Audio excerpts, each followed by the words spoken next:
Have you ever walked past a construction site and seen that concrete skeleton of a building? You know, it's got walls, it has a roof, but it's not really a home or an office just yet. Well, welcome to The Explainer, where today we're diving into the magic that makes that transformation happen, the finishing works. So think about it. You've got the basic bones of the building. The foundation, the walls, the roof are all there. But it's still just a shell, right? It's totally exposed to the elements. So what's that crucial missing piece that turns this concrete box into a place you can actually live or work in? And there it is. The answer lies in what we call finishing works. For our guide today, we're going to be using Chapter 9 of the Building Technology Manual to explore exactly how a building gets its final character and really comes to life, from the outside in. So here's our roadmap. We're going to start by giving the building its protective outer skin. Then we'll head inside to shape the actual rooms, get those surfaces perfectly smooth, and then add that final coat of paint. And stick around, because at the end, we'll run a quick review to help you ace your exam on this stuff. Okay, first things first. Before we can even think about what's happening inside, we have to protect the whole structure from the outside world.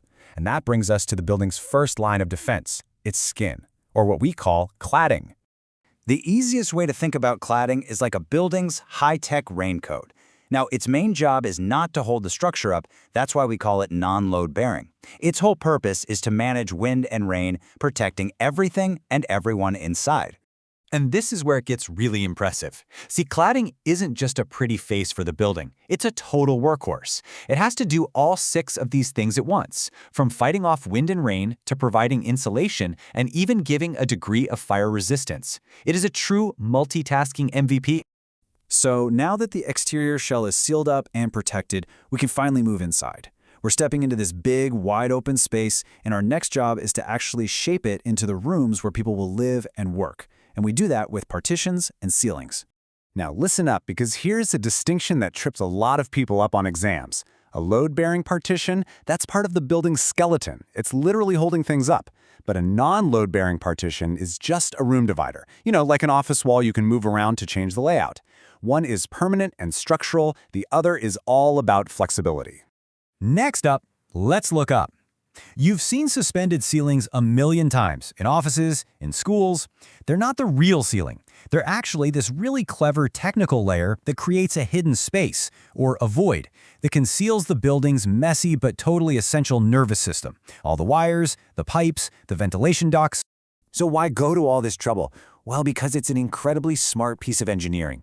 It doesn't just hide the ugly stuff, it can actually improve a room's acoustics, make it cheaper to heat and cool, and even add a critical layer of fire protection. It solves a ton of problems with just one system. All right, our building has its skin, and we've framed out the rooms inside. But the walls, they're still just rough, uneven brick or concrete. You definitely can't paint that. So how do we get them perfectly smooth and ready for decoration? Well, that brings us to plastering and pointing.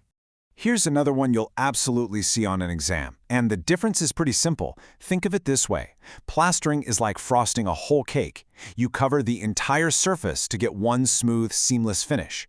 Pointing, on the other hand, is just touching up the mortar between the bricks.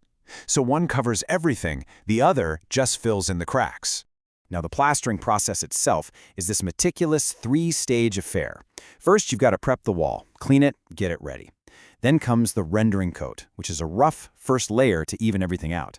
And finally, you apply that thin, smooth, final coat to get that perfectly flat surface that's ready for paint. And the plaster itself? It's not a one-size-fits-all mix. You've got to choose the right mortar for the job. Lime mortar is more traditional, a bit more breathable. Cement mortar is stronger, more common today. And for a place that's going to get wet, like a bathroom, you need a waterproof mortar with a special additive like pulverized aluminum to keep that moisture out. Okay, we have built it, we've divided it, and we've smoothed it. Now we are on the home stretch. It is finally time for that last transformative step that everyone notices first, the final coat of paint. And just like everything else we've talked about, paint is doing double duty. It's not just there to look good, it's also a final protective shield, protecting the wall from moisture and general wear and tear. This is the step that literally seals all our hard work and gives the building its final, unique character. Okay, we've covered a ton of ground, basically all of sections 9.1 through 9.4. So before we wrap up, let's lock in all that knowledge. Get ready for a little lightning round review to help you ace that exam. First up, we talked about two different types of partitions. What is the single primary job of a non-load-bearing partition? Exactly. Its only purpose is to divide space. It carries no structural load at all, which is what gives architects all that amazing flexibility to create and change layouts without messing with a building's core structure. Okay, question number 2. We looked at 3 different mortar mixes for our plaster. What's the key difference between them? Think about the main ingredients. That's it. It all comes down to the binding material. Is it lime or is it cement? And then if there are any special additives. Remember, that waterproof plaster is really just cement plaster with that key ingredient, pulverized alum, thrown in to give it that moisture resistance. And that wraps up our tour of finishing works. We've seen how a building goes from just a bare shell to a complete, ready-to-use space.